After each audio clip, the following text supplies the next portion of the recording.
The waiter froze in place, his eyes wide with panic as the middle-aged man in the worn-out flannel shirt calmly handed his daughter a piece of the restaurant's official stationery. The girl looked at her father with wide eyes, holding the paper delicately. The words on it weren't just shocking. They were unbelievable. "Wait, you own this place?" The waiter stammered, his voice cracking. Beads of sweat formed on his forehead as he glanced nervously between the family he had just mocked and the elegant logo of the restaurant embossed on the document. The father didn't reply immediately. He simply leaned back in his chair, his eyes calm but sharp, the kind of look that spoke of quiet power. The other diners, who had turned their heads at the commotion earlier, were now straining to hear what would happen next. The waiter's knees felt weak as he thought back to every cruel thing he had said over the last 30 minutes. How did this even happen? How could this scruffy-looking family be the owners of one of the most prestigious restaurants in the city? He had to think fast, but before he could utter another word, the father's voice cut through the silence. "Care to explain your behavior one more time?" It had all started earlier that evening. Brian, a college student juggling 2 part-time jobs, was working his usual shift as a waiter at La Vigna, a high-end French restaurant located in one of New York City's wealthiest neighborhoods.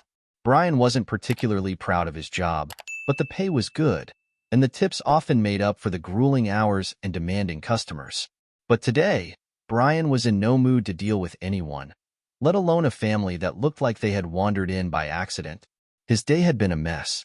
His car wouldn't start that morning, he'd failed a crucial math test, and his manager had chewed him out in front of the staff for being late. By the time this family walked in, he had already decided that they weren't worth his time.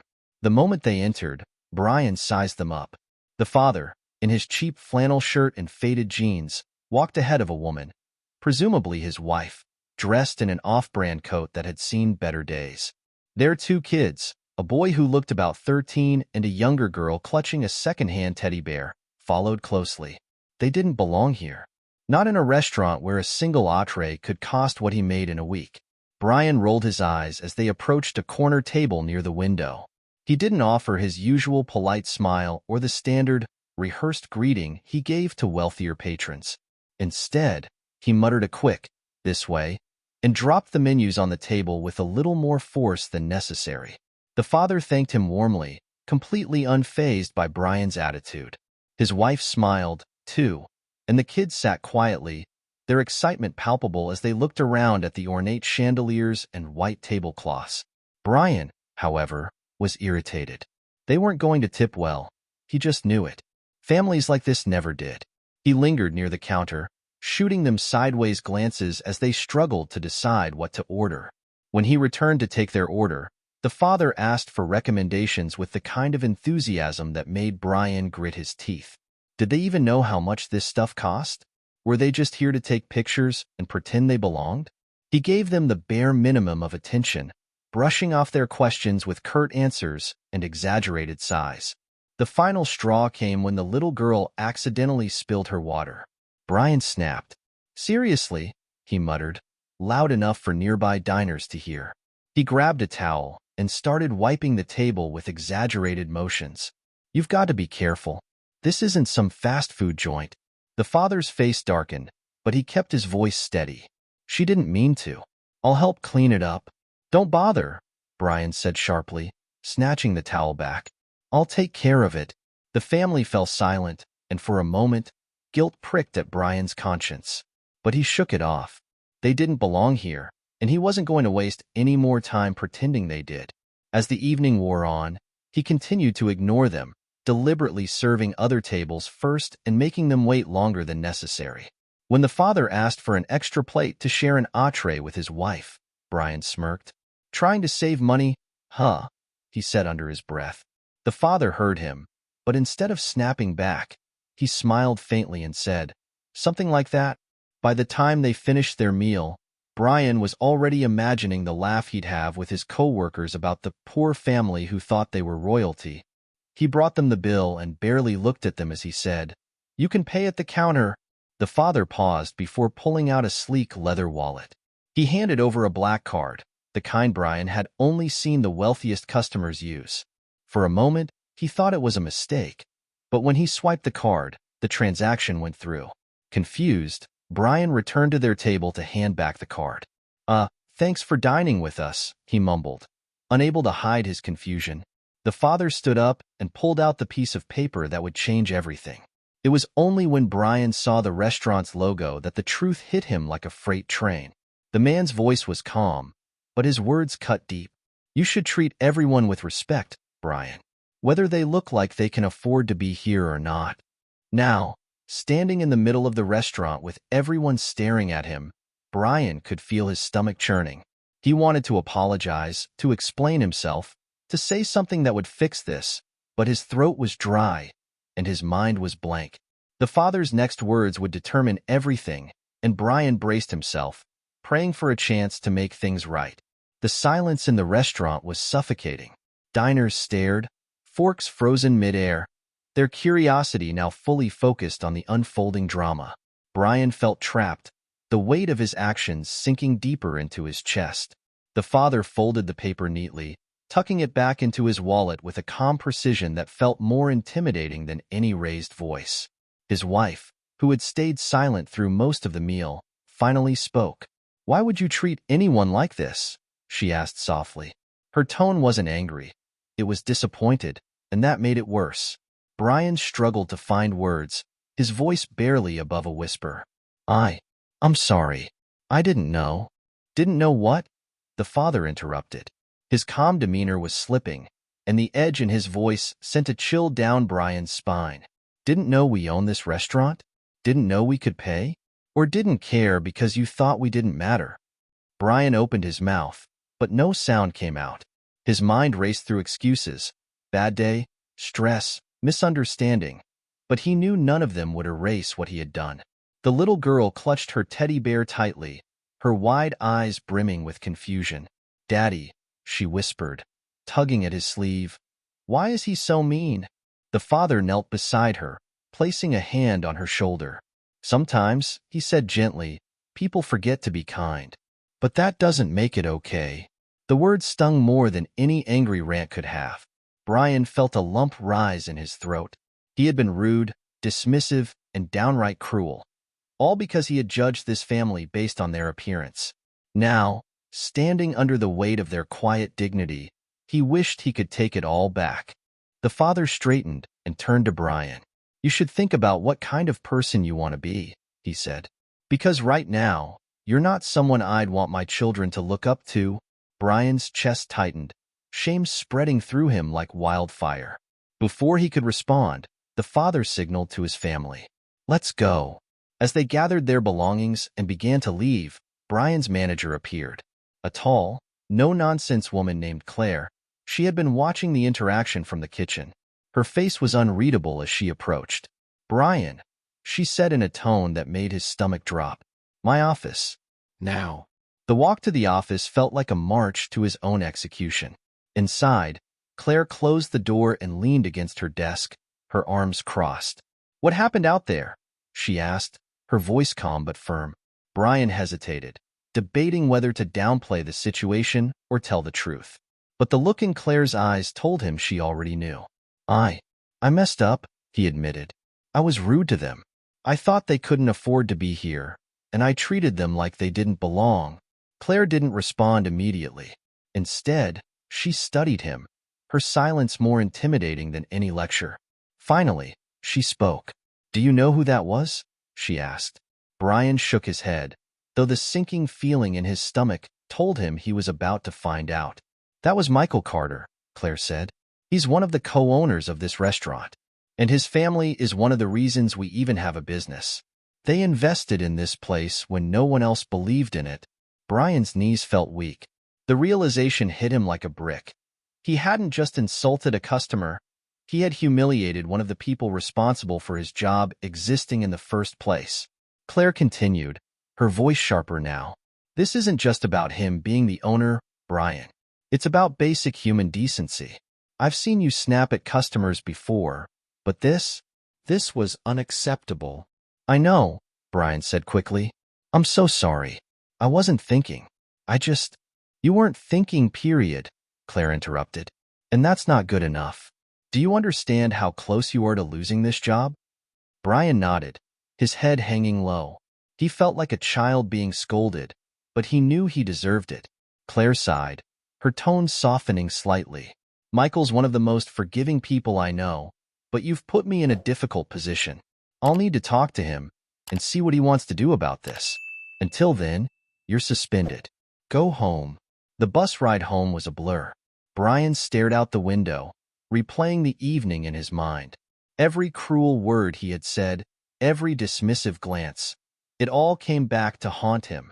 He thought about the little girl's face, the hurt in her eyes as she clutched her teddy bear. He thought about her father's calm strength, the way he had stood up for his family without resorting to anger. When Brian got home, he sank onto his couch, exhausted but unable to sleep. His mind churned with guilt and regret. How had he let himself become so bitter, so quick to judge? He thought about his own family. His mom, who had worked 2 jobs to support him, and his sister, always reminding them to treat others with kindness no matter what. Somewhere along the way, he had forgotten that lesson. And now, he might lose his job because of it. The next morning, Brian received a call from Claire. His heart raced as he answered, expecting the worst. "Michael wants to meet with you," she said. "He's willing to give you a chance to explain yourself." Brian's throat went dry. A chance?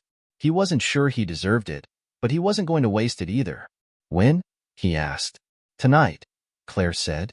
"After closing." "Don't mess this up, Brian." By the time the meeting rolled around, Brian was a bundle of nerves. The restaurant was quiet, the last diners having left an hour ago. Michael Carter sat at a corner table, his wife and kids beside him. His expression was unreadable as Brian approached, his hands trembling. Brian took a deep breath and began. "Mr. Carter, I just want to say I'm sorry. I treated you and your family terribly, and there's no excuse for it. I judged you based on how you looked, and that was wrong." Michael studied him for a moment before speaking. "Why did you do it?" The question caught Brian off guard. He hesitated before answering. "I guess. I've been stressed, and I let it get to me.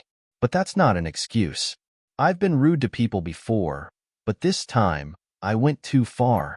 Michael nodded slowly. "Do you understand why this is a big deal?" "Yes," Brian said quickly. "It's not just about me being rude. It's about respect, about treating everyone with kindness, no matter what they look like or where they come from. I forgot that, and I'm sorry." Michael exchanged a glance with his wife, who gave a small nod. He turned back to Brian. "Kindness is something we value deeply, both in this restaurant and in life. If you're willing to learn from this and do better, I'm willing to give you another chance." Brian's eyes widened in surprise. "You are?" "Yes," Michael said, "but it won't be easy. You'll have to earn back our trust." "I'll do whatever it takes," Brian promised. Michael leaned back in his chair. "Good. Let's see if you mean that." As Brian left the restaurant that night, a small spark of hope began to replace the shame he had been carrying. He knew he had a long way to go, but for the first time, he felt ready to change. That night, Brian didn't sleep much. He was too busy planning how to make things right, not just with the Carters, but with every customer who walked through those doors. Little did he know, the road ahead would be filled with challenges he never expected. The next day at work, Brian was nervous. Though he wasn't officially back on the floor, Claire had asked him to shadow another server and observe their approach to customer service. It felt like a punishment, but Brian understood why it was necessary.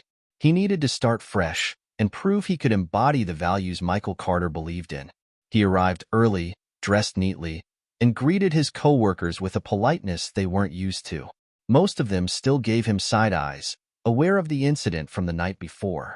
Word traveled fast in the restaurant, and Brian knew his reputation was hanging by a thread. As he stood near the counter, observing a senior waiter named Lisa, he found himself drawn to how she treated her tables.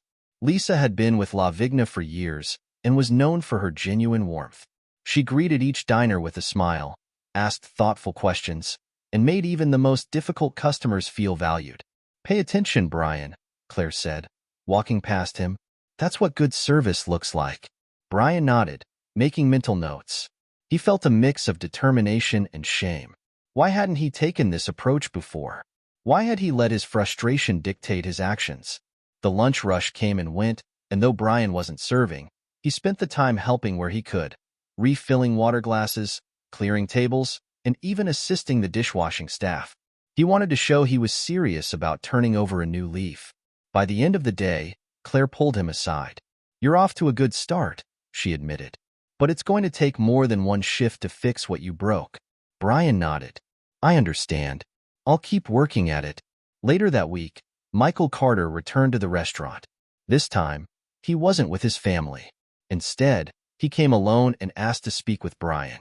Brian's heart raced when Claire told him. He wiped his hands on his apron and approached Michael's table, feeling every step like a lead weight.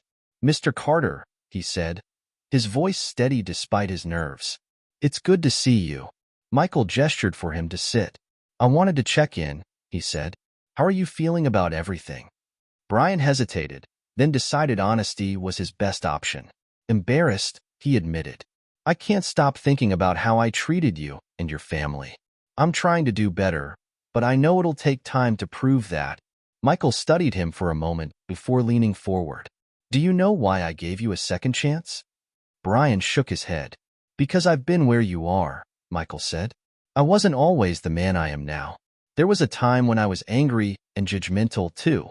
I grew up in a poor neighborhood, and I worked in restaurants where people treated me like I didn't belong. It made me bitter." Brian's eyes widened. He hadn't expected that. Michael continued, "But someone once told me that kindness is a choice. It's not always easy, but it's worth it. I wanted to give you the same chance I was given." The words hit Brian hard.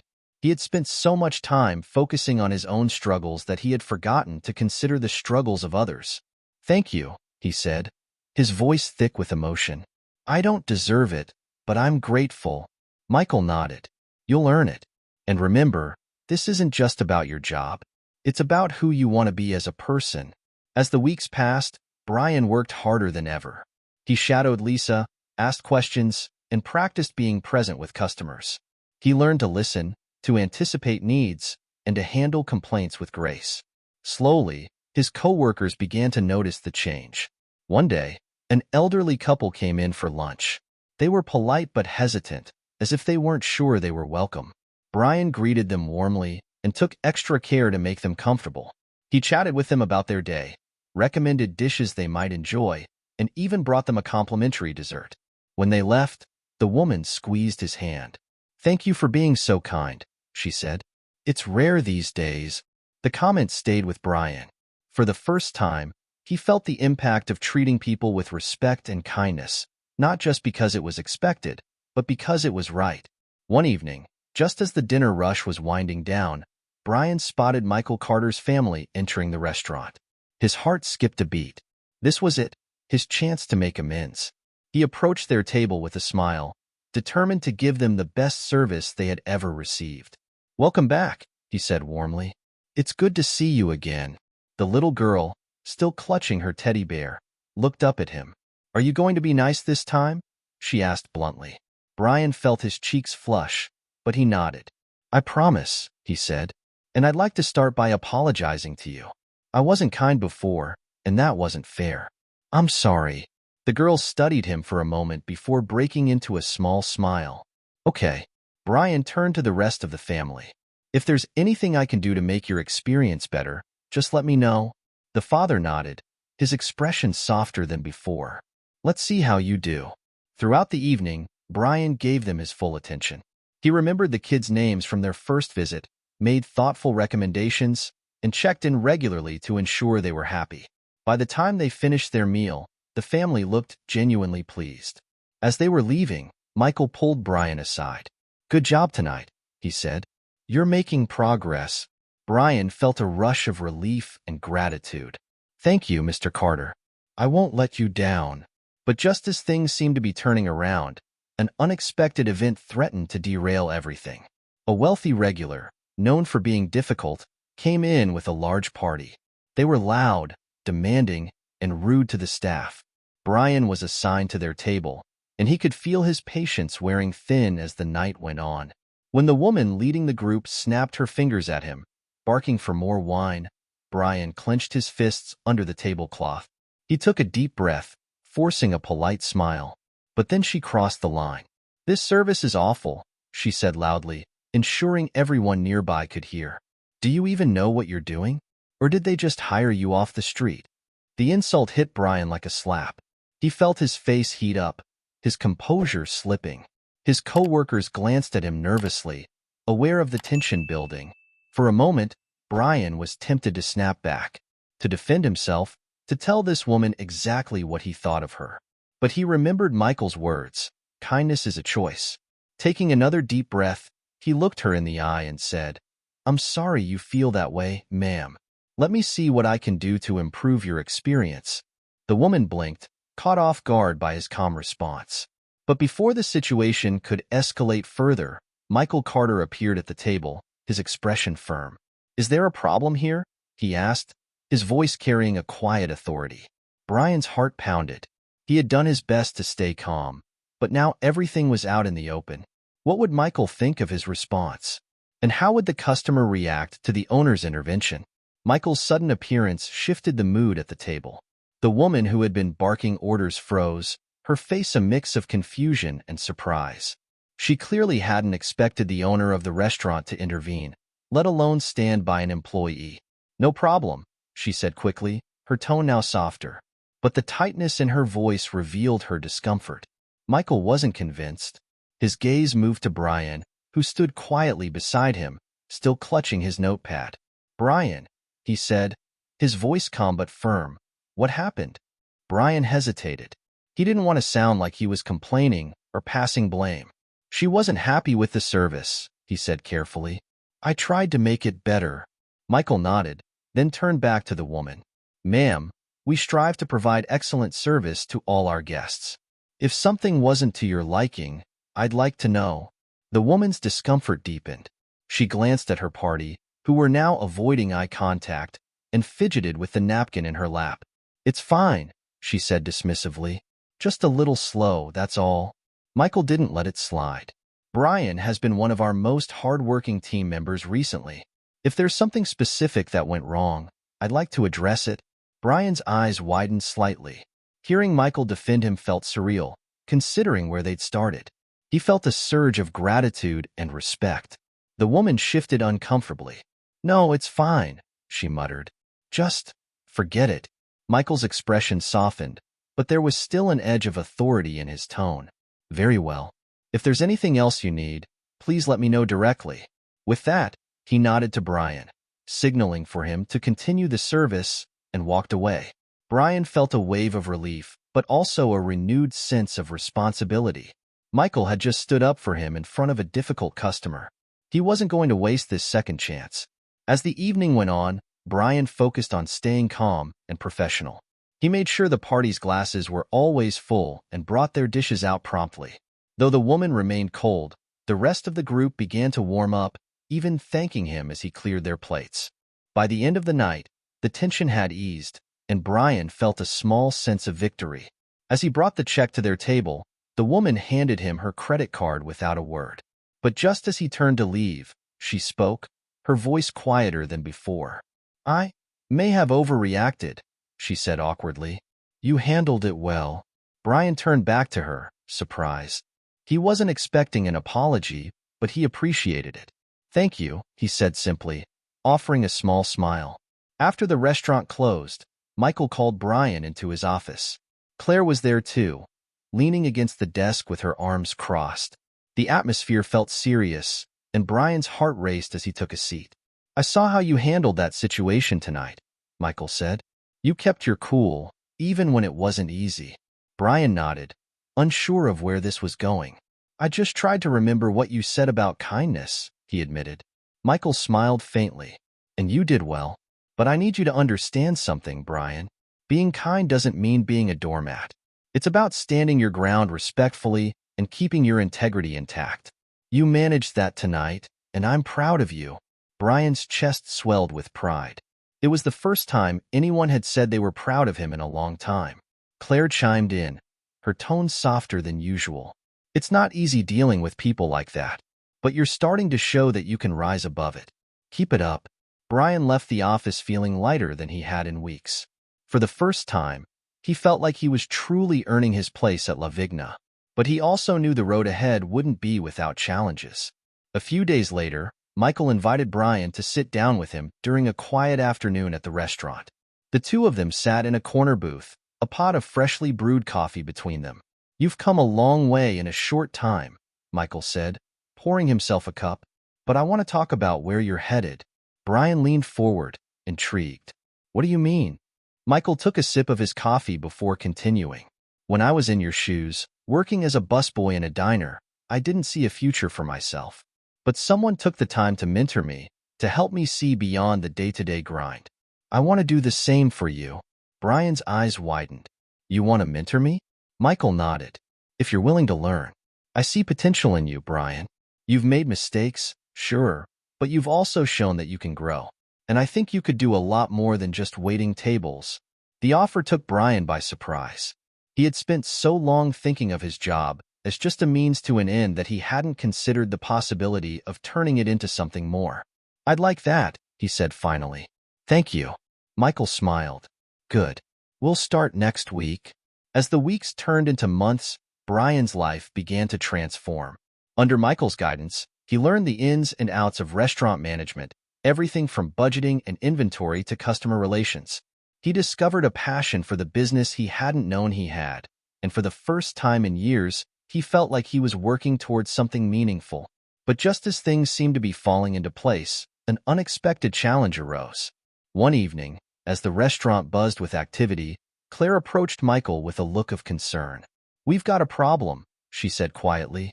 "The health inspector's here." Unannounced. Michael frowned. "Is something wrong?" Claire hesitated. "I don't know, but he's already in the kitchen, and he doesn't look happy." Brian, who had been polishing glasses nearby, overheard the conversation and felt a knot of anxiety form in his stomach.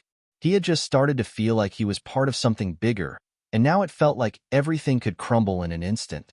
Michael glanced at Brian. "Come with me," he said. As they walked toward the kitchen, Brian's mind raced. What would they find? And how would they handle it if the restaurant's reputation was at stake? Brian followed Michael into the kitchen, the usually bustling space now eerily quiet.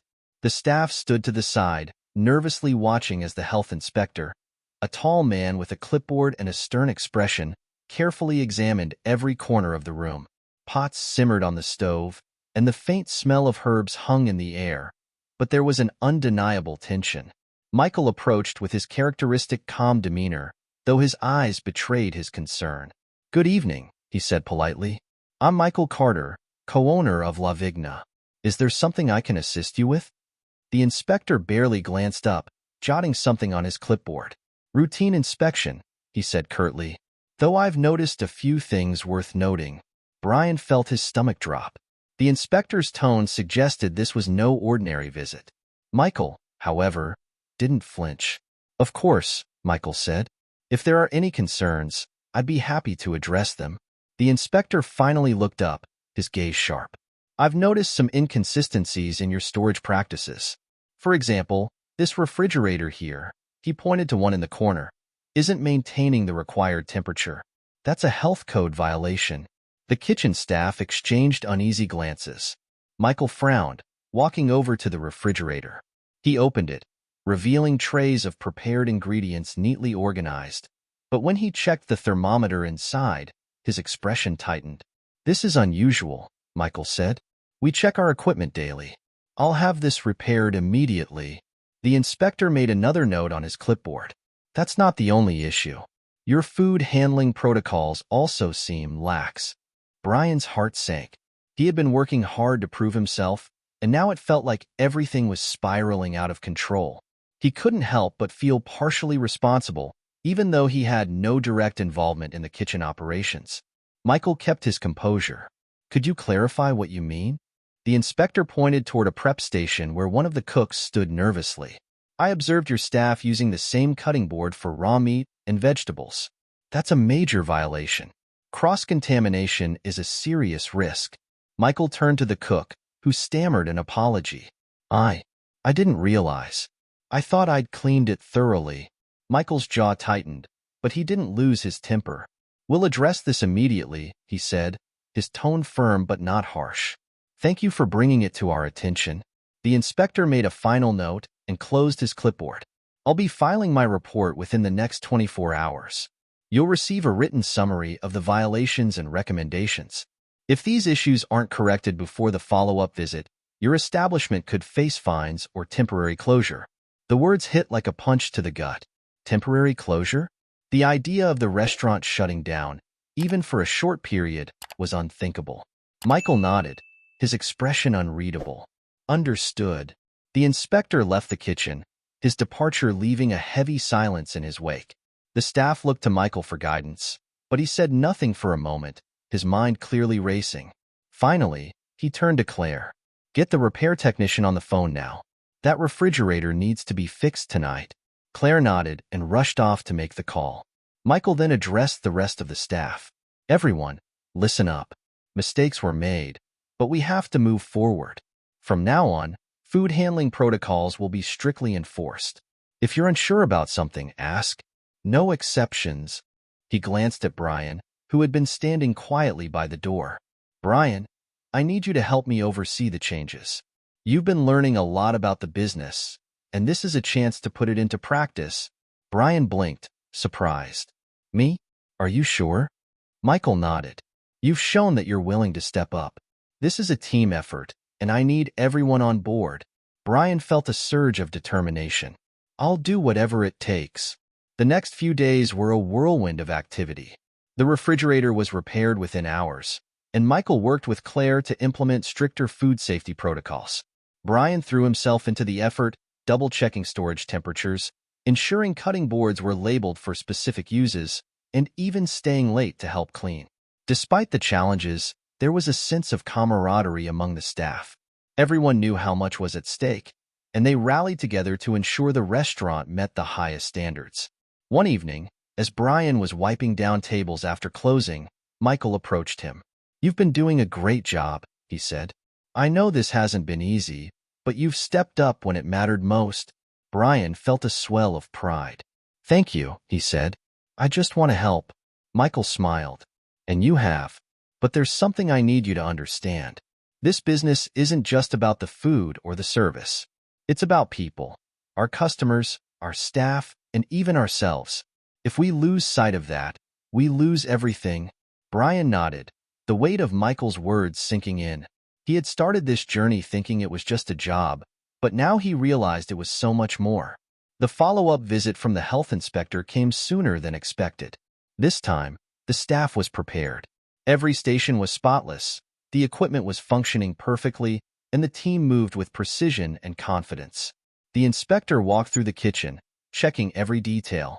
Brian held his breath as he watched from the sidelines, hoping their efforts would pay off. When the inspector finally finished, he turned to Michael.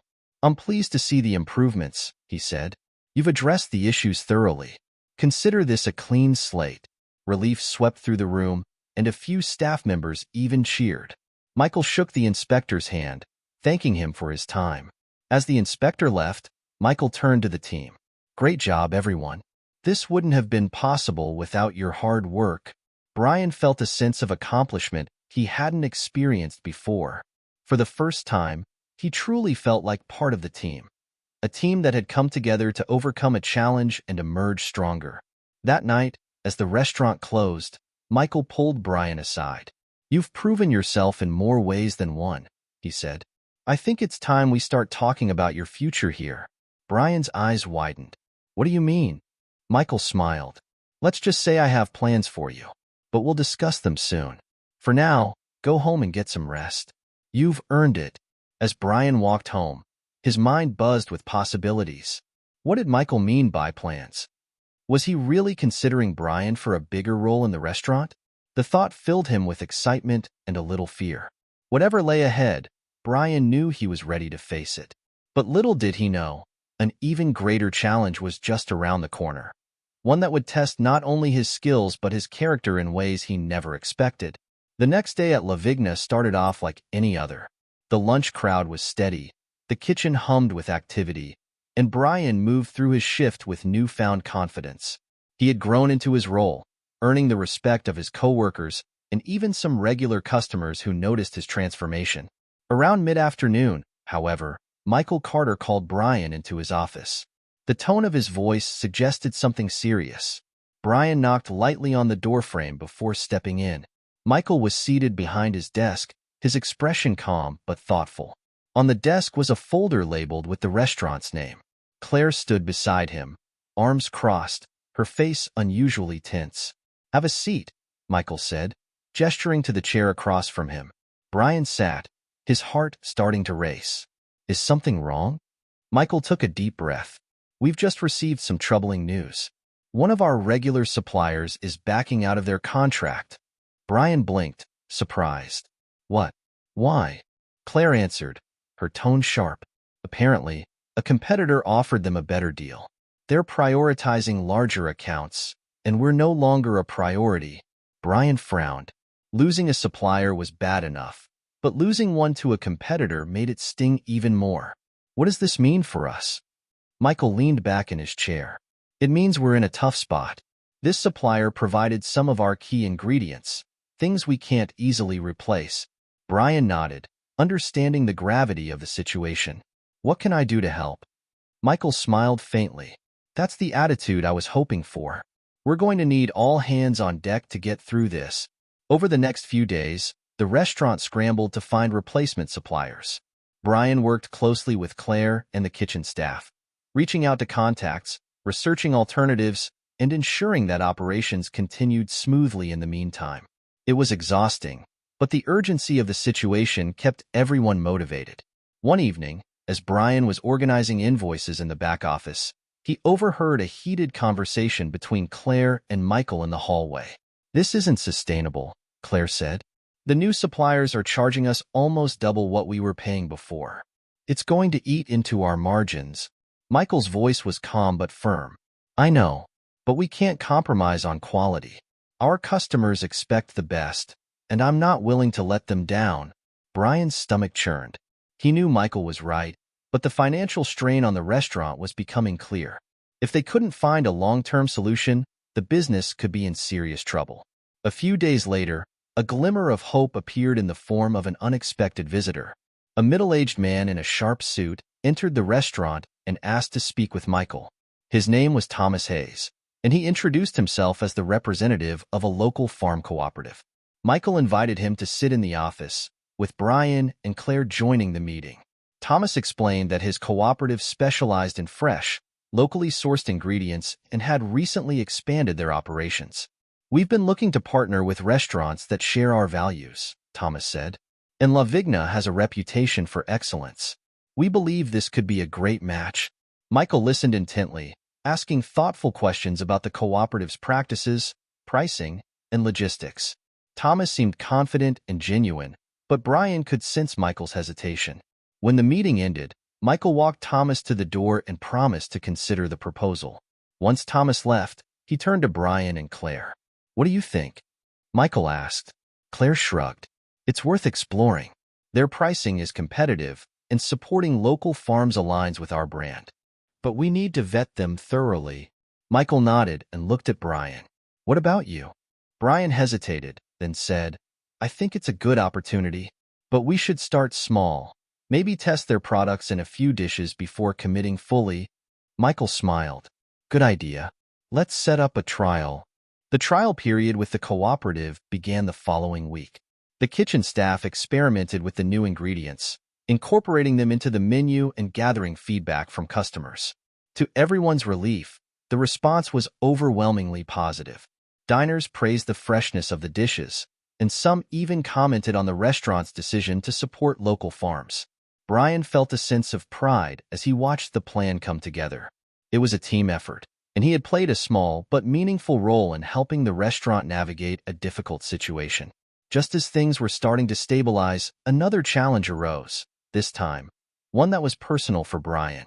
One evening, as he was finishing his shift, he received a call from his younger sister, Emma. "Brian," she said, her voice trembling, "Mom's not doing well." Brian's heart sank. Their mother had been dealing with health issues for years, but Emma's tone suggested something more serious. "What happened?" he asked urgently. "She collapsed this afternoon," Emma said. "The doctors think it's her heart. She's in the hospital now." Brian's mind raced.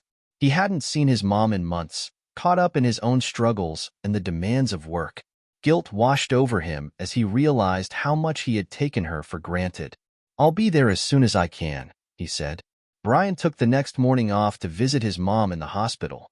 Seeing her lying in the hospital bed, looking frail but still managing a weak smile, was a wake-up call. Emma sat beside her, holding her hand. "Brian," his mom said softly, "you didn't have to come all this way." "Of course I did," he said, choking back tears. "I should have been here sooner." She shook her head. "You're doing your best. That's all I've ever wanted for you." The words hit Brian hard. He thought about all the times he had let his frustrations and insecurities cloud his judgment, pushing away the people who mattered most.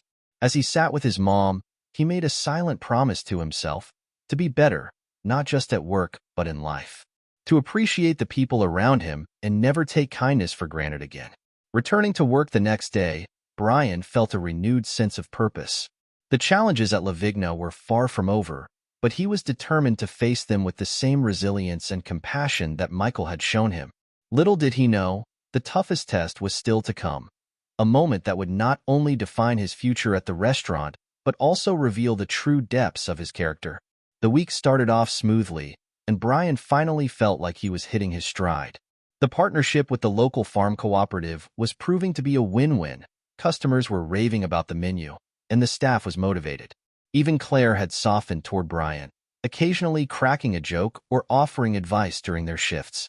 But just when things seemed to be settling down, an unexpected storm arrived, both literally and figuratively. On a Friday evening, one of the busiest nights for La Vigna, the skies over New York darkened. Thunder rumbled in the distance, and rain began to pour. The downpour was so heavy it drowned out the ambient music in the restaurant, and some diners glanced nervously toward the windows. Brian was working the floor, ensuring everything ran smoothly, when Michael pulled him aside. "We've got a problem," he said, his tone tense. "The basement is flooding." Brian's stomach flipped. The basement housed the restaurant's dry storage, wine inventory, and spare equipment. A flood could mean thousands of dollars in damage, and possibly a halt to operations. "How bad is it?" Brian asked. Michael ran a hand through his hair, his usual calm cracking slightly. "Bad enough. The sump pump isn't working, and the water's rising fast. Claire's already called for emergency maintenance, but they said they might not get here for hours." Brian's mind raced. "What can we do in the meantime?" Michael hesitated, then said, "We need to move everything we can out of the basement before it's ruined. I know you're busy on the floor, but I could use your help." "Of course," Brian said without hesitation. "Let's go." When they reached the basement, Brian was stunned by the scene. Water was pooling on the floor, already ankle-deep, and rising steadily. Shelves of ingredients and wine bottles stood in the middle of the chaos, some items already damp from the splashes. "Grab the wine first," Michael instructed. "That's the most expensive inventory down here." Brian nodded and rolled up his pants, wading into the water. The cold sent a shiver through him, but he didn't hesitate. He started carefully lifting boxes of wine, handing them off to Michael, who carried them upstairs. As they worked, other staff members joined in, forming a human chain to move items to safety. The teamwork was seamless, with everyone pitching in despite the grim circumstances. Hours passed, and the floodwater continued to rise. By the time the maintenance crew arrived, the basement was nearly knee-deep in water. The sump pump was finally repaired, and the water began to drain, but the damage was done. Michael surveyed the scene with a heavy sigh. "We saved a lot," he said, "but this is going to cost us." Brian placed a hand on his shoulder. "We'll get through this." "We always do." Michael smiled faintly. "You're starting to sound like me." The following day, the mood at La Vigna was subdued. The staff was exhausted from the previous night's efforts, and Michael was busy coordinating repairs and insurance claims. Despite the challenges, the restaurant remained open, determined not to disappoint its loyal customers. Brian was on edge, worried about how the flood would impact the restaurant's already tight finances. But he kept his focus, determined to be a source of stability for the team. Toward the end of the night, a surprising visitor walked through the door. Thomas Hayes, the representative from the farm cooperative. He wasn't alone. He was accompanied by two men in suits, both carrying briefcases. Michael greeted them politely, but his guarded expression revealed his curiosity. "Thomas," he said, shaking hands, "what brings you here tonight?" Thomas smiled. "We've been impressed by how La Vigna has integrated our products into your menu. It's been great for the cooperative, and we want to take our partnership to the next level." The men in suits stepped forward, one of them opening his briefcase to reveal a stack of documents. "We're here to discuss an investment opportunity," he said. "Our cooperative is looking to expand, and we believe La Vigna would be an ideal flagship partner." Michael's eyes widened slightly. "Investment? What kind of expansion are we talking about?" Thomas explained, his enthusiasm evident.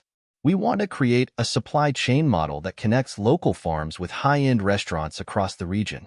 La Vigna would serve as a showcase for the program. In return, we'd offer you reduced costs on ingredients and a share of the profits." The offer was tempting, but Michael didn't rush into a decision. "I appreciate the opportunity," he said carefully, "but I'll need time to review the details and discuss it with my team." Thomas nodded. "Of course. Take as much time as you need." As the group left, Brian turned to Michael. "That sounds promising," he said. "What do you think?" Michael sighed, his expression thoughtful. "It could be a game changer for us, but I want to make sure it's the right move. We've been through enough surprises lately." Over the next week, Michael and Claire pored over the proposal, analyzing every detail. Brian observed quietly, offering input when asked but mostly staying out of their way. He admired Michael's cautious approach, knowing that rushing into the deal could have consequences. But just as the team was beginning to see a light at the end of the tunnel, disaster struck again. One evening, as Brian was preparing to close the restaurant, Claire burst into the dining room, her face pale. "What's wrong?" Brian asked, his heart racing. "It's the cooperative," she said breathlessly. "I just got a call. One of their farms is being investigated for using banned pesticides." Brian's stomach dropped. "What does that mean for us?" Claire shook her head. "If the investigation proves true, it could ruin their reputation. And ours by association." Brian felt a wave of dread. The cooperative had been their lifeline during a difficult time. If their credibility was called into question, it could undo all the progress La Vigna had made. Michael entered the room, his expression grim. "We need to get ahead of this," he said. "Call a staff meeting. Now." The staff gathered in the dining room, their faces filled with concern as Michael addressed them. "We're in a tough position," he began.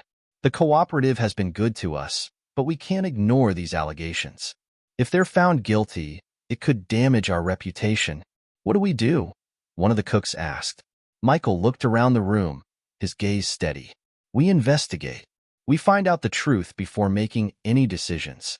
And in the meantime, we stay transparent with our customers." The team nodded, but the tension was palpable.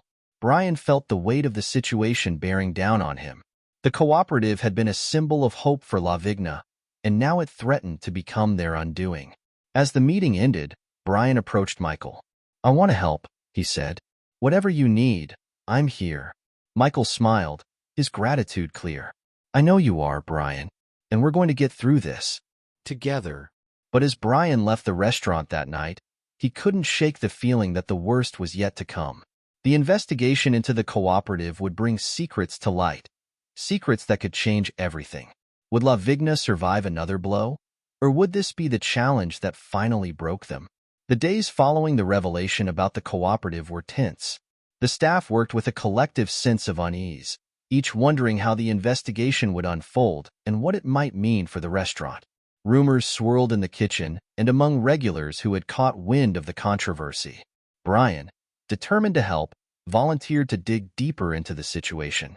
Michael hesitated at first but eventually agreed, knowing that Brian's initiative had been a valuable asset during past challenges. "Start by contacting the cooperative directly," Michael said during a meeting in his office.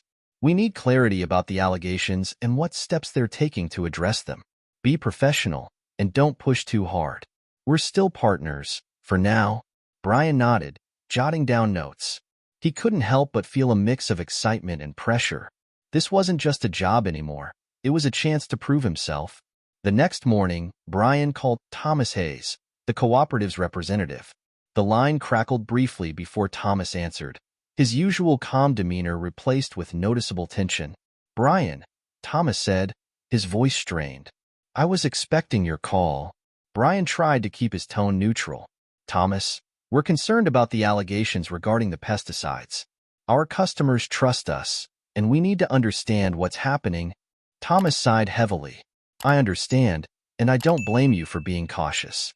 The truth is, one of our partner farms is being investigated, but nothing has been confirmed yet. We've suspended their shipments to the cooperative until we know more." Brian's brow furrowed. "Do you have any idea how long this will take?" "We're pushing for answers as quickly as possible," Thomas replied. "But these investigations can drag on. I can assure you, though, the rest of our farms maintain the highest standards. We've even invited independent inspectors to verify our practices." Brian took a deep breath, jotting down Thomas's responses. "Thanks for being transparent, Thomas. I'll relay this to Michael, but I have to be honest, we're under a lot of scrutiny right now. If this escalates, it could hurt both of us." Thomas's voice softened. "I understand, Brian. Just give us a little time. We'll make this right." After updating Michael and Claire, the three of them sat in silence for a moment, each lost in their thoughts. Finally, Claire spoke. "If they're suspending shipments from the farm under investigation, that's a good sign. It shows they're taking this seriously." Michael nodded. "True, but public perception is tricky. Even the hint of wrongdoing could damage our reputation." Brian hesitated, then said, "What if we take a proactive approach? Issue a statement to our customers explaining the situation, without pointing fingers, so they know we're being transparent." Claire raised an eyebrow. "That's a risky move. If we say too much, we could scare people away. But if we say nothing," Brian countered, "we risk looking like we're hiding something." Michael leaned back in his chair, considering Brian's suggestion. "It's a good point. People value honesty. If we frame it as a commitment to our values, it could strengthen their trust in us." Claire nodded reluctantly. "All right, let's draft something." Over the next few hours, Brian worked with Claire to craft a statement for La Vigna's website and social media pages. The message was carefully worded, emphasizing the restaurant's dedication to quality and transparency while acknowledging the cooperative's efforts to address the issue. By the time they posted the statement, it was late evening. The team waited anxiously for reactions, refreshing the page repeatedly to monitor comments. To their relief, the responses were overwhelmingly positive. Customers praised the restaurant's honesty and expressed their continued support. Brian felt a wave of pride. This was the kind of leadership Michael had been teaching him, facing challenges head-on and staying true to one's principles. The next few weeks were a whirlwind. The cooperative's internal investigation revealed that the farm under scrutiny had indeed violated their pesticide policies. They severed ties with the farm immediately and issued a public apology. While the news was damaging, the cooperative's swift action helped contain the fallout. Michael decided to continue working with the cooperative, but insisted on stricter oversight and regular audits to ensure compliance. Brian played a key role in coordinating these efforts, earning respect from both the staff and the cooperative's representatives. Just as the dust seemed to settle, another unexpected challenge loomed on the horizon. One evening, as Brian was wrapping up his shift, a well-dressed man entered the restaurant, accompanied by a younger woman with a sleek tablet in hand. They moved with purpose, their eyes scanning the space as if taking mental notes. Michael approached them with his usual politeness. "Good evening. Welcome to La Vigna. How can I help you?" The man extended a business card. "My name is Richard Langston, and this is my associate, Dana. We represent Silver Plate Group, a hospitality investment firm." Michael's expression shifted slightly, though he remained composed. "I see. And what brings you to La Vigna tonight?" Richard smiled, though it didn't reach his eyes. "We've been following your restaurant's success, particularly your recent partnership with the local farm cooperative. It's an impressive model, and we believe La Vigna has the potential to expand significantly." Michael's eyes narrowed. "Expand?" Richard nodded. "Silver Plate specializes in turning unique restaurants like yours into national brands. We'd like to discuss acquiring La Vigna, and bringing it into our portfolio." The words hung in the air like a thunderclap. Brian, who had been listening from a distance, froze. The idea of La Vigna being sold to a corporate entity felt unthinkable. This place wasn't just a business. It was a home, a family. Michael's tone remained steady, but there was a subtle edge to it. "I appreciate the interest, Mr. Langston, but La Vigna isn't for sale." Richard chuckled lightly, as if he had expected the response. "We understand your attachment to the restaurant, Mr. Carter, but I urge you to consider our offer. The resources we can provide would elevate La Vigna to heights you've never imagined." Michael's jaw tightened. "As I said, we're not interested." Richard handed him a folder. "Take some time to think about it. Our proposal is in there, along with our contact information. We'll be in town for a few more days if you'd like to discuss it further." With that, he and Dana left, leaving a palpable tension in their wake. As Michael returned to the office, Brian followed, his mind racing. "Do you think they're serious?" he asked. Michael tossed the folder onto his desk with a sigh. "Serious enough to show up unannounced and try to pressure me into a decision. Are you even going to look at the proposal?" Brian asked cautiously. Michael hesitated, then shook his head. "La Vigna isn't just a restaurant, Brian. It's a vision, a place built on values and community. I won't let it become another cog in a corporate machine." Brian nodded, but he couldn't shake the uneasy feeling in his gut. Silver Plate Group wasn't likely to take no for an answer. What if their interest in La Vigna became more than just a polite proposal? What if they decided to play dirty? The tension brought by Silver Plate Group's unsolicited proposal lingered like a storm cloud over La Vigna. Michael brushed off the encounter, focusing instead on day-to-day operations, but Brian could see the unease in his eyes. The restaurant had faced challenges before, but this felt different, calculated, almost predatory. The following week, Silver Plate's presence became impossible to ignore. Flyers advertising a sleek, upscale restaurant called Langston's Bistro began circulating in the neighborhood. The promotional material boasted a modern twist on French cuisine, eerily similar to La Vigna's niche. What alarmed Brian most was the mention of Langston's Bistro opening 2 blocks away. Brian brought a flyer to Michael's office, laying it on the desk. "Have you seen this?" Michael frowned as he picked it up. His jaw clenched when he read the tagline. "A new standard in culinary excellence. They're moving into our territory," Brian said. "And they're targeting the same kind of customers." Michael leaned back in his chair, his expression unreadable. "They want us to feel threatened. Is it working?" Brian asked. Michael gave a small smile. "No. La Vigna isn't just about food. It's about the experience, the relationships we've built. They can't replicate that." Brian admired Michael's confidence, but he wasn't so sure. Silver Plate was a powerhouse, and their aggressive tactics suggested they weren't afraid to play dirty. Days later, a new wave of challenges hit. Online reviews for La Vigna began to take a sudden, suspicious turn.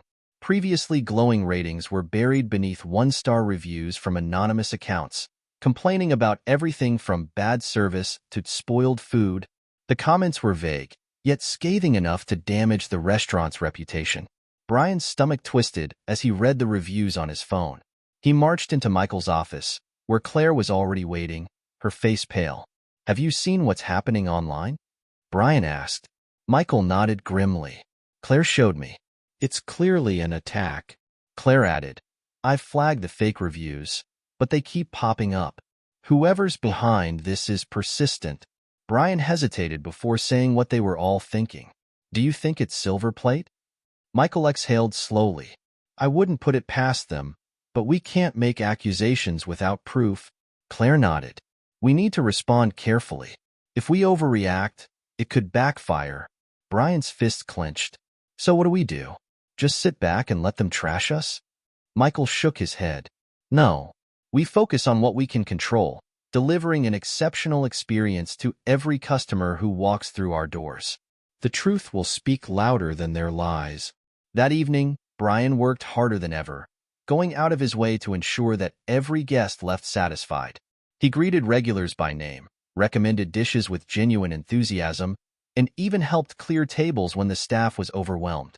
The team rallied around the challenge, determined to fight back against the negativity with positivity. One of the regulars, an older woman named Mrs. Harper, noticed Brian's extra effort.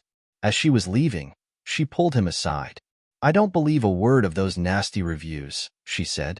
"La Vigna is a treasure, and no one can convince me otherwise." Her words warmed Brian's heart. "Thank you, Mrs. Harper. It means a lot. Don't let them get to you," she said with a knowing smile. "You're stronger than that." The next morning, Michael received an unexpected email from an anonymous tipster. The message contained screenshots of internal emails from Silver Plate Group discussing their strategy to undermine La Vigna. The emails were damning, clear evidence of the fake reviews, as well as plans to poach staff and spread negative rumors about the cooperative partnership. Michael called an emergency meeting with Brian and Claire. "We have proof," he said, showing them the emails. "This changes everything." Claire's eyes widened as she scanned the screenshots. "This is blatant sabotage. We could sue them for this." Brian leaned forward. "But how did we get these emails? Who sent them?" Michael shook his head. "No idea. But whoever it was, they've given us a powerful tool." Later that day, Michael met with the restaurant's legal counsel to discuss their options. The lawyer, a sharp-eyed woman named Sandra, reviewed the evidence carefully. "This is a strong case for defamation and unfair competition," Sandra said. "But litigation can be costly and time-consuming. Are you prepared for that?" Michael nodded. "If it means protecting La Vigna, yes." Sandra smiled faintly. "Good. I'll get started on the paperwork." Meanwhile, Brian couldn't shake the feeling that there was more to the story. Who had sent the emails and why? The timing seemed too perfect. As he mulled it over, an idea struck him. What if someone inside Silver Plate was unhappy with their tactics and decided to leak the information? Determined to find answers, Brian decided to investigate. He spent hours scouring social media profiles and company websites, looking for a lead. Eventually, he found a clue. A LinkedIn post from a former Silver Plate employee who had recently left the company under mysterious circumstances. The post read, "Sometimes, walking away is the only way to keep your integrity intact." Brian's instincts told him this person might be the key to uncovering the full truth. The next day, Brian showed Michael the post. "I think this person might be our anonymous source," he said. Michael studied the profile. "It's possible, but if they've left the company, why would they risk exposing themselves to help us?" "Maybe they couldn't stand what Silver Plate was doing," Brian suggested. "It's worth reaching out." Michael hesitated, then nodded. "Go ahead. But be cautious." Brian sent the former employee a private message, explaining who he was and why he was reaching out.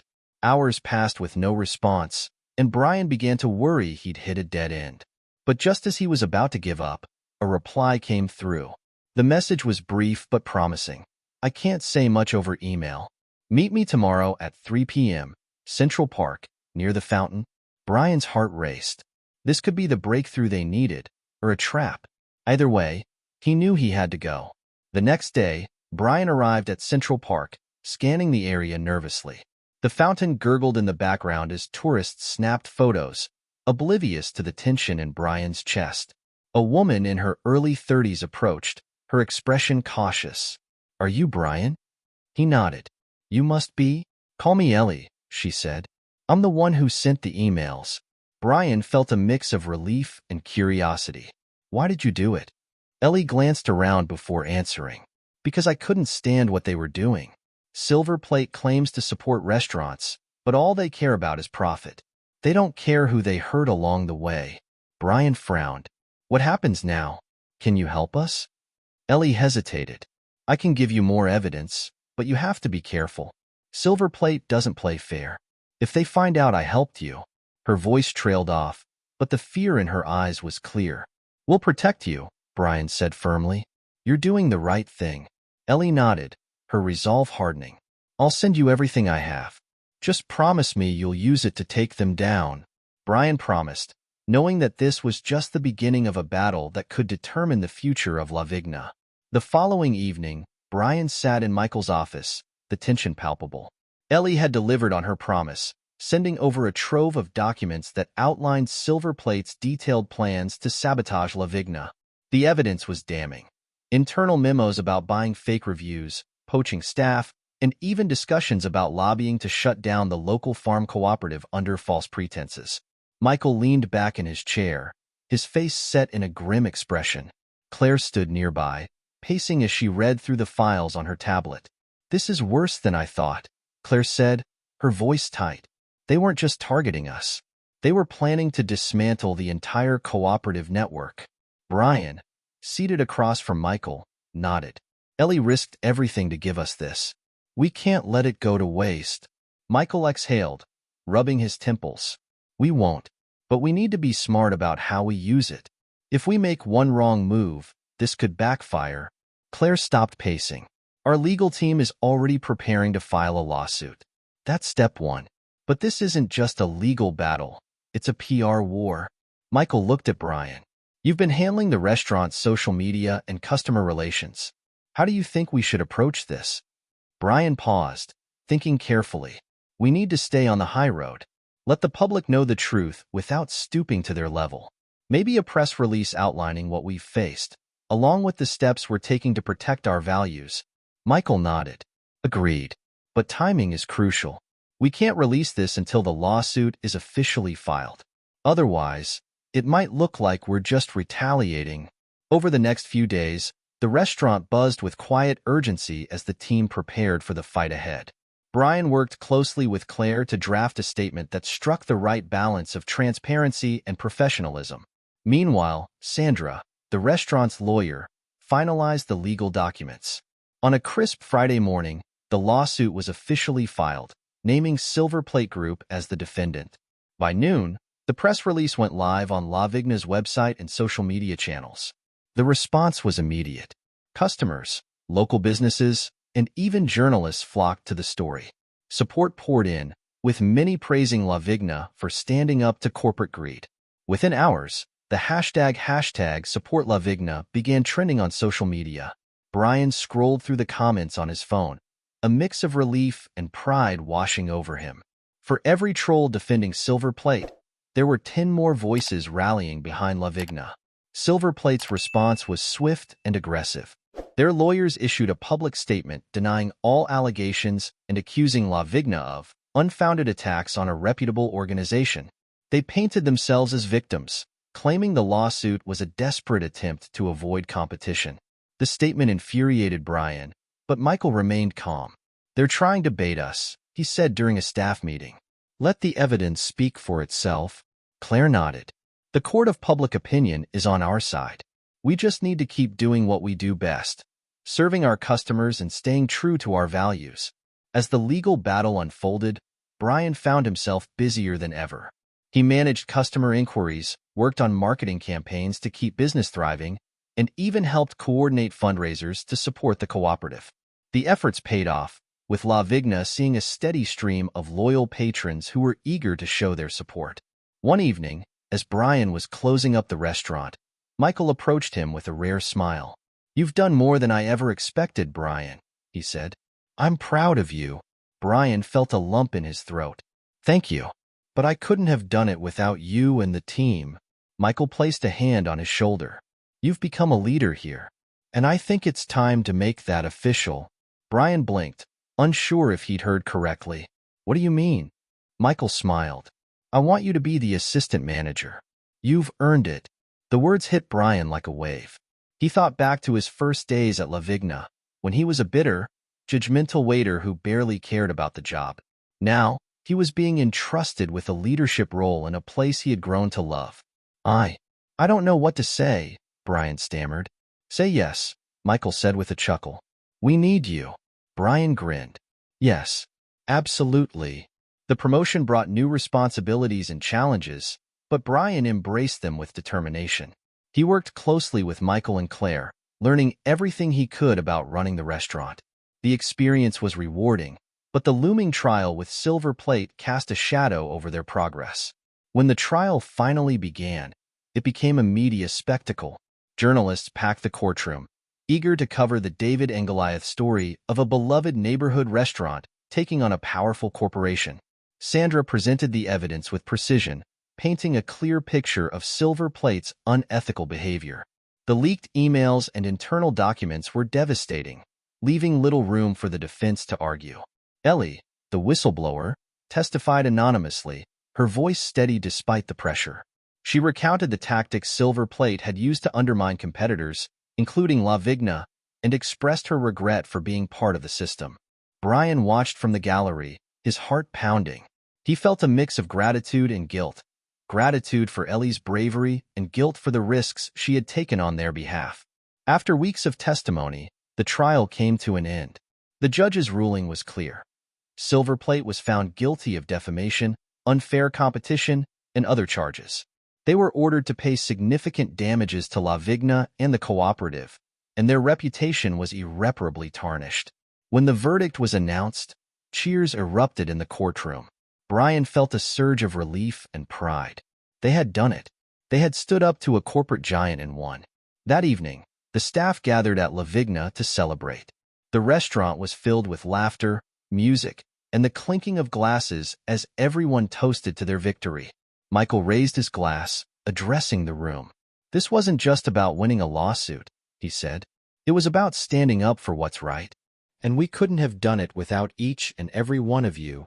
As the team cheered, Brian looked around the room, feeling a deep sense of belonging. La Vigna wasn't just a restaurant, it was a family, and he was proud to be part of it. But as the night wound down, Brian couldn't help but wonder, what would the future hold for La Vigna now that they had secured their place in the community? Would new challenges arise? Or would this be the beginning of a brighter chapter? The weeks following La Vigna's courtroom victory were a whirlwind of activity. Customers poured into the restaurant, many expressing their admiration for how the team had stood their ground against Silver Plate. Business boomed, and the staff worked tirelessly to meet the growing demand. For Brian, life as the newly appointed assistant manager was a blend of exhilaration and exhaustion. He loved the responsibility and the opportunity to contribute to the restaurant's success, but the pressure to maintain their hard-earned reputation weighed heavily on him. He knew La Vigna's victory was a chapter in their story, not the conclusion. One afternoon, Michael gathered the staff for an announcement. He stood at the center of the dining room, his expression serious yet hopeful. "As you all know," he began, "our victory against Silver Plate has solidified our reputation. But with that success comes new opportunities and new risks. We've been approached by investors who want to help La Vigna grow." A ripple of murmurs spread through the room. "Growth? What kind of growth?" Michael continued, "I've always believed that La Vigna is more than just a restaurant. It's a symbol of community, of values. And while I'm cautious about change, I also see the potential to bring what we've built here to more people." He paused, letting his words sink in. "That's why I've decided to open a second location." The room erupted in surprise. Brian's jaw dropped. He hadn't expected this, not so soon after their legal battle. Claire raised a hand. "Where?" she asked, ever the pragmatist. Michael smiled. "Brooklyn. We've found a beautiful space that needs some work, but it has the charm and character we want." Brian felt a rush of excitement mixed with anxiety. Expanding to a second location was a huge step, and it would bring challenges they'd never faced before. Michael turned to Brian. "I'm going to need you more than ever. The second location is going to be your project." Brian froze, his eyes wide. "My project?" Michael nodded. "You've proven yourself time and time again. I trust you to help me bring this vision to life." Brian's heart raced. The responsibility was daunting, but the opportunity was too incredible to pass up. "I'll do my best," he said, his voice steady despite his nerves. The next few weeks were a blur of planning and preparation. Brian spent his days meeting with contractors, selecting vendors, and coordinating with Claire and Michael to ensure the new location reflected La Vigna's spirit. The work was exhausting but fulfilling, and Brian found himself learning more than he ever imagined about the intricacies of running a business. One afternoon, as he was inspecting the progress at the Brooklyn location, Brian received an unexpected visitor. Ellie, the whistleblower who had helped expose Silver Plate. "Ellie," Brian said, surprised but pleased to see her. "What brings you here?" She smiled shyly.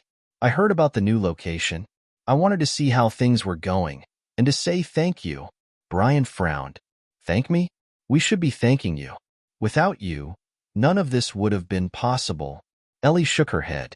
You don't understand. Helping La Vigna wasn't just about exposing Silver Plate. It was about standing up for something I believed in. Seeing you all succeed has reminded me that doing the right thing matters. Her words struck a chord with Brian. What are you doing now? He asked. Ellie hesitated. I'm trying to figure that out. Leaving Silver Plate was the right choice, but it left me feeling lost. Brian smiled. Have you ever thought about working in restaurants? We could use someone with your skills. Ellie laughed softly. I don't know. I've never worked in hospitality before. Well, Brian said, if you're interested, we're hiring for the new location. No pressure, but I think you'd be great. Ellie's smile widened. I'll think about it. As the opening of the Brooklyn location approached, tensions ran high. The team worked tirelessly to ensure everything was perfect, from the menu to the decor. On opening night, Brian stood at the front door, greeting guests with a mix of pride and nerves. The turnout was incredible, with a line of eager diners stretching down the block. Inside, the atmosphere buzzed with energy. The space, with its warm lighting and rustic charm, felt like an extension of the original La Vigna. Michael and Claire moved through the crowd, shaking hands and thanking guests for their support. Brian kept a watchful eye on the staff, ensuring that everything ran smoothly. Toward the end of the night, Michael pulled Brian aside. You've done an incredible job, he said. This wouldn't have been possible without you. Brian smiled, his chest swelling with pride. Thank you. But this is a team effort. Michael nodded. It always is. And you've become an essential part of that team. Just as the night seemed to wind down, an unexpected guest arrived. Richard Langston, the face of Silver Plate, walked through the doors with a smirk. The room seemed to tense as he approached Michael. Congratulations, Richard said, his tone dripping with insincerity. I have to admit, you've surprised me. Michael's expression hardened. What are you doing here, Richard? Richard spread his hands. Just checking out the competition. You know how it is. Brian stepped forward, his jaw tight. You lost. Move on. Richard chuckled, unfazed. For now. But don't think this is over. The restaurant world is a battlefield, and I always win in the end. Michael stood tall, his voice calm but firm. La Vigna isn't just a restaurant. It's a community. And no matter what you try, you'll never understand that. Richard's smirk faltered for a moment before he turned and left, the tension in the room easing with his departure. As the team gathered for a toast at the end of the night, Michael raised his glass. To resilience, he said, and to the people who make this all worthwhile. The staff cheered, and Brian felt a deep sense of belonging. La Vigna had faced challenges, but they had come out stronger, and he knew this was only the beginning of an incredible journey. But as he looked around the room, he couldn't shake the feeling that Richard's parting words were a warning of battles yet to come. The days following the Brooklyn location's grand opening were a mix of triumph and caution. The success of the new restaurant was undeniable, with rave reviews pouring in and reservations booked weeks in advance. Yet Richard Langston's veiled threat lingered in Brian's mind, a reminder that challenges often re-emerge in unexpected ways. Brian threw himself into his work, splitting his time between the original La Vigna and the new location. His role as assistant manager now felt less like a job and more like a calling. He relished the opportunity to mentor new staff, refine operations, and bring Michael's vision to life in every detail. One evening, as Brian prepared to close the Brooklyn location, Ellie walked in. She looked more confident than the last time they had spoken, carrying a small folder under her arm. I wanted to show you something, she said, sitting across from him at a table near the bar. She opened the folder to reveal a proposal for a nonprofit initiative. It's an idea I've been working on, helping small restaurants and local farms connect directly without interference from corporations like Silver Plate. Brian's eyes lit up as he scanned the proposal. This is brilliant. It's exactly what the industry needs. Ellie hesitated, then said, I was wondering if La Vigna would consider being the flagship partner. Your success with the cooperative could inspire others. Brian smiled. I think Michael would love this. Let's set up a meeting. The next week, Ellie presented her idea to Michael and Claire. Both were impressed, and by the end of the meeting, Michael had agreed to support the initiative. It's a perfect extension of what we stand for, he said. Count us in. Ellie's relief was evident. Thank you. I never thought I'd find people who cared as much about this as I do. Michael smiled. You're one of us now. As Lavigna's reputation continued to grow, the staff noticed a subtle but meaningful shift in the restaurant's atmosphere. It wasn't just about the food or the service anymore. It was about the values they embodied. Customers came not just for a meal, but to be part of something larger, a community bound by shared ideals. The nonprofit initiative gained momentum, attracting support from other local businesses and even media attention. Ellie became its director, working closely with Lavigna to promote ethical practices in the restaurant industry. Months later, Brian was overseeing a busy dinner service at the Brooklyn location when Michael stopped by unexpectedly.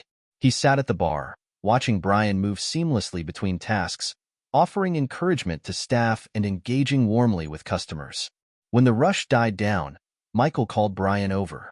I've been watching you, he said, and I couldn't be prouder. Brian smiled, wiping his hands on his apron. Thanks, Michael. But it's all of us, you, Claire, the staff. We're a team.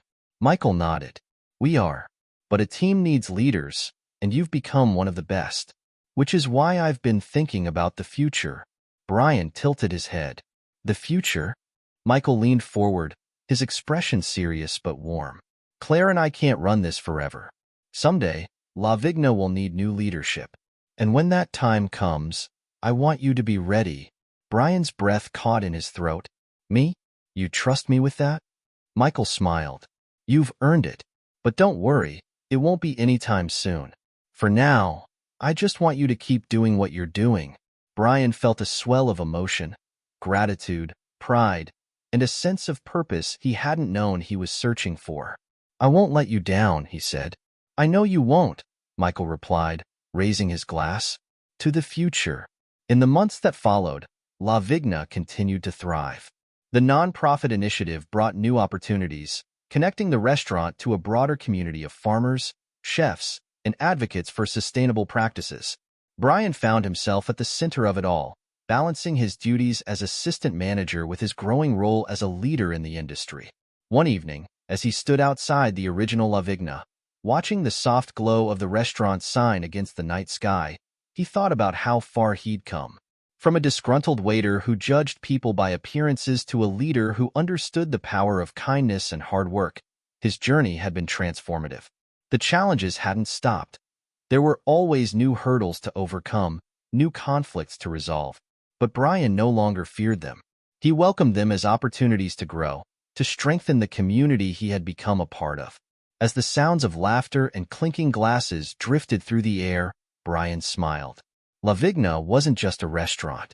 It was a symbol of resilience, integrity, and the belief that doing the right thing always mattered.